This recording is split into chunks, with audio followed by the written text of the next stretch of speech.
এটি একটি ঐতিহ্যবাহী বল্লা বাজার। এটাই আমি আপনাদেরকে আজকে তুলে ধরার চেষ্টা করব, আপনাদেরকে দেখানোর চেষ্টা করব।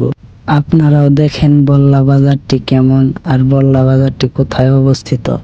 আপনারা এখন দেখতে পারতেছেন, আপনাদেরকে আমি দেখাচ্ছি বল্লা বাজারে। এই যে দেখেন আপনারা, অনেক পুরাতন একটি বট গাছের নিচে সবাই এখানে দোকানপাট করে ব্যবসা করে। দেখেন প্রায় 100 বছর আগের এই বট গাছটির নিচে সবাই কাজ করে খায়। এই ঐতিহ্যবাহী বল্লা বাজারে আপনারা সকল ধরনের যাবতীয় জিনিসপাতি পেয়ে থাকবেন। দেখেন সবকিছুই পাওয়া যায় এই বল্লা বাজারে। তো এখন এই দেখেন, এই দিক দিয়ে মার্কেট, বল্লা বাজার। এই ঐতিহ্যবাহী বল্লা বাজারের কথা না বললেই নয়, এইখানে আপনারা সকল ধরনের যাবতীয় জিনিসপাতি পাবেন।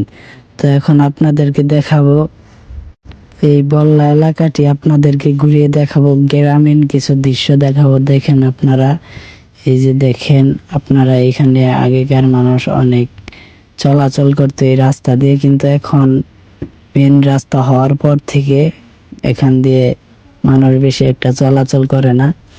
আপনারা দেখেন এখন গ্রামীণ কিছু দৃশ্য, খুব সুন্দর পাখির আনাগোনা এবং কি সবুজ গাছপালার মাধ্যমে এদিক দিয়ে সুন্দর একটি দৃশ্য আপনারা দেখতে পারছেন।